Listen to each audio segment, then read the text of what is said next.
Hello YouTubers, it's the 26th of April 2015 today, and back down the allotment, and after speaking to some of my subscribers who very kindly helped me decide, I decided to plant all my sweet corn because I don't think that, well, the rats never went near it. They never even walked over the ground last night.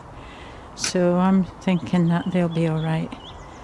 I think the general consensus is that rats will go after the cobs, but by the time that the cobs come through, I'll have thought of something else to protect them. Anyway, Michael's continuing. That's all the sweet corn I've got. It's all in now. Michael's continuing to riddle the rest of this bed, and we can use the rest of this bed for something else. So that's 26 sweet corn in there. And so being that on average 3 to 4 cobs per sweet corn, I think that's plenty sweet corn for us. And I'm just walking down. My grandson, we let him have a little piece of the allotment, and asked him what he wanted to plant in it, and he decided that he wanted cabbage, cauliflower and broccoli. He's really keen on broccoli, so that's what he did this morning. He planted all this in this little bed here. We've taken the cover off the leeks. They seem to be going away okay. I mean, they're not big, but they're getting there. Some of the holes have filled in, but you know. So anyway, yeah, so we're not doing much on the allotment today because it's quite cold, and I've got my grandson, and I don't want to spend too much time down here with him. So anyway, bye for now. Good morning YouTubers, it's the 27th of April 2015 today, and look what we found on the way to the allotment. We were passing a chap, and he had a skip in his garden, and I spotted that he had some of these lovely bricks. And apparently this was the floor to his garage, and he was making a new floor, I think. And these are perfectly okay. They've got a bolt through the middle, but that doesn't matter. You can take that out. And so this is what we're going to use for our pathways. We were going to buy some slabs to do them, but it's good to recycle, and these ones are quite expensive slabs. I mean, even recycled, it would cost quite a bit, I think. So I think we've saved ourselves quite a penny or two. And being as they're small ones as well, we can make a pattern with them. I might be able to get the... You know. So he's just laying it out just now to see what it looks like, because I only want the path to go just to where he is, because no further, Mike. I don't want it any further than that. I thought you'd want it to come up to here. Why? Because it looks level with the bed. Oh, well, it's up to you. It's up to you, yeah, you can do it like that. See how many we've got and see how far it goes. Yeah, see how far it goes, yeah. I need to pinch 2 off of here for the other bit. Those side bits you could put down the side, couldn't you? If we've got enough to come up. He's just laying out at the moment to see how it will go. Right, and then... But he's got little side bits. Where does those side bits go then? I don't know. It depends. They were infills when they had when they were laying them out in the garage. Yeah. And they were getting up to the wall. That was what they had to do. Cut them to put them in. I mean, that path there's wide enough to walk on, isn't it? Yeah. That's wide enough for a path. And what's he doing now? Oh, he's bringing them along the front of the metal shed. He's just testing to see how many he's got. Oh, we're going to be short. Well, I think the chappie's got a few more in his skip. Some more in there, but we'll have to dig Even so, through it. they don't have to be right up close to each other. I could leave little gaps between them. Yeah. But if you do that, then you've got to weed it all, you know. Yeah. If you put... Yeah, but what grows here anyway? Nothing grows here anyway. well, I think it would. Eventually. Weeds would. Anyway, we'll work it out and we'll get back to you. Well, YouTubers, seen as how the strawberries are getting their flowers on it, I thought I'd better buy some straw and put it underneath. Because, as you can see, if I move a bit closer,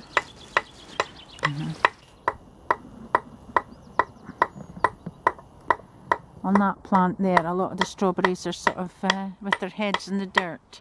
So I'm going to put some straw on them to prevent that. So I'll just get on with that. I thought you might like to see the Aquilegia. It's just beginning to flower. And they're very nice flowers. They've got little spurs behind them. I think they're called spur. A spur in the title. Spur Aquilegia or something like that, I don't know. But I know they're Aquilegias. And what else was I going to show you? Oh, we must have had a tiny bit of frost last night. And it took me by surprise. Because it has affected the tops of the potatoes. And that's frost damage.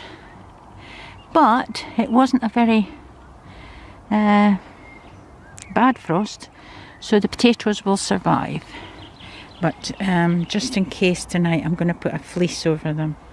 I'm just wondering about the strawberries actually.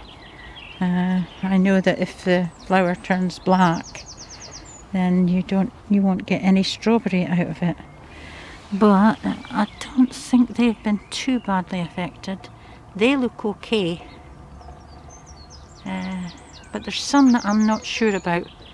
But we'll throw a fleece over them as well, I think. Just to be on the safe side. I mean, I've put straw in this one, so it should be okay. I won't need to put a fleece over them. And those strawberries are looking okay. They're looking okay.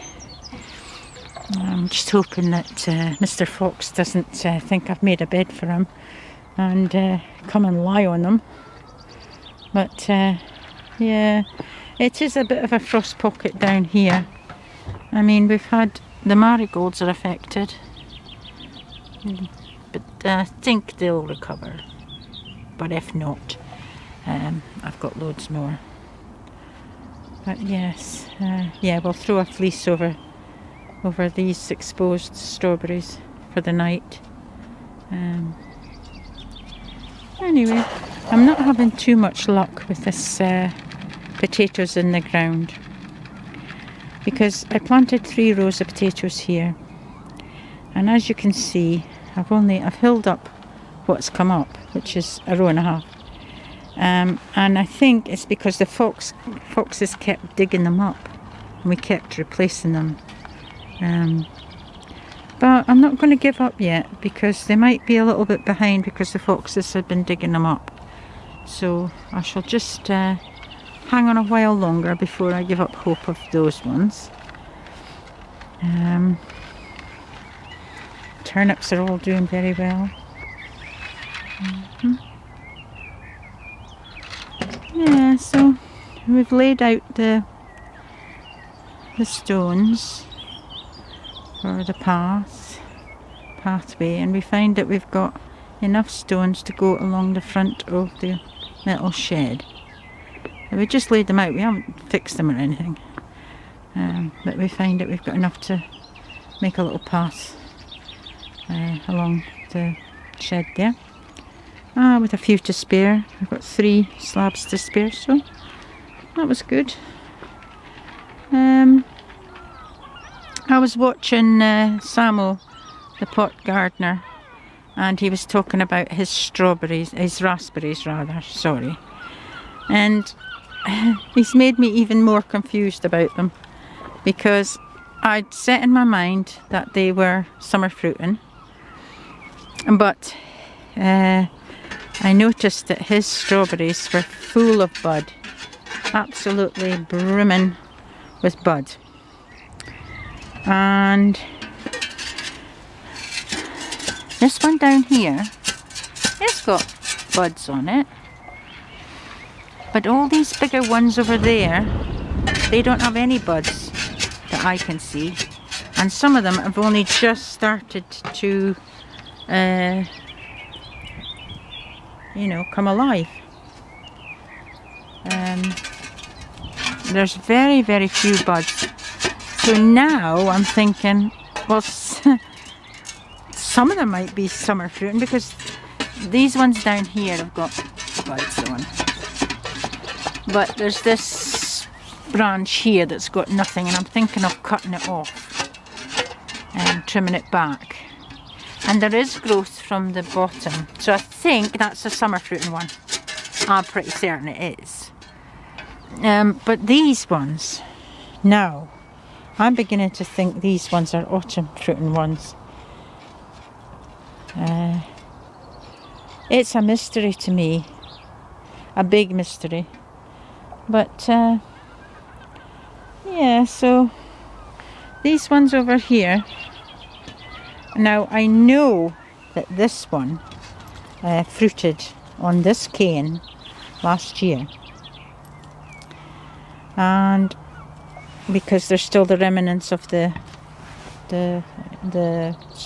raspberries, and these ones have got buds on the top, all but forming buds, so they're obviously going to produce raspberries.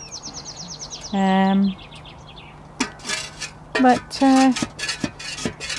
I know they produced raspberries on those canes last year because we were picking them.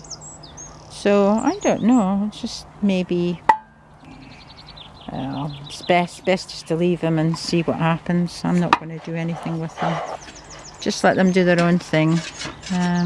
The only one that I'm certain of being an autumn fruiting one is this one that I bought from B&Q, and as you can see, it's coming from the bottom, and I think I have to cut this bit off because there's no actual buds on this.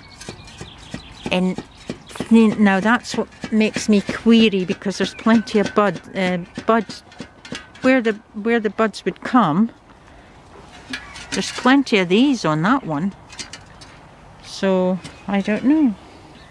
Anyway, they will reveal themselves eventually. I'm just too impatient.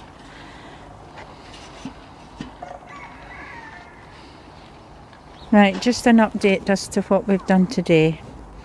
We've planted some celery in there.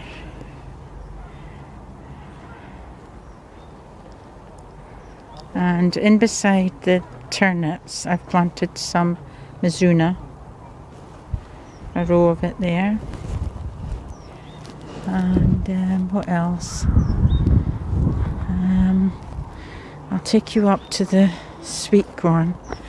Sorry about this. And what we've done is I've covered some of them with bottles, and hopefully they'll be okay. And we've got this half bed here, and now I'm going to plant the whole lot with sweetcorn, but I need to get some more sweetcorn to plant in there, because these are the only ones that I grew. I mean, I've got a couple left, but I'll need some more, so I'm just going to buy them. Yeah, so I've covered up the potatoes just in case any more frost comes. And this spinach and chard is beginning to stand up now. It's not looking so sorry for itself. as you can see. So that's all good. And there's my leeks, and they're growing. Not too bad. They're all right. So that's about it for one day. I don't know if I showed you. Brian's placed out the stones, and we'll do this another day. We just want a small path to walk up, and a small path for along there in front of the metal shed. Just putting things away in the cold frame. Still got loads to plant. Bits and bobs there, flowers and just bits and bobs really. But that's for another day. Okay.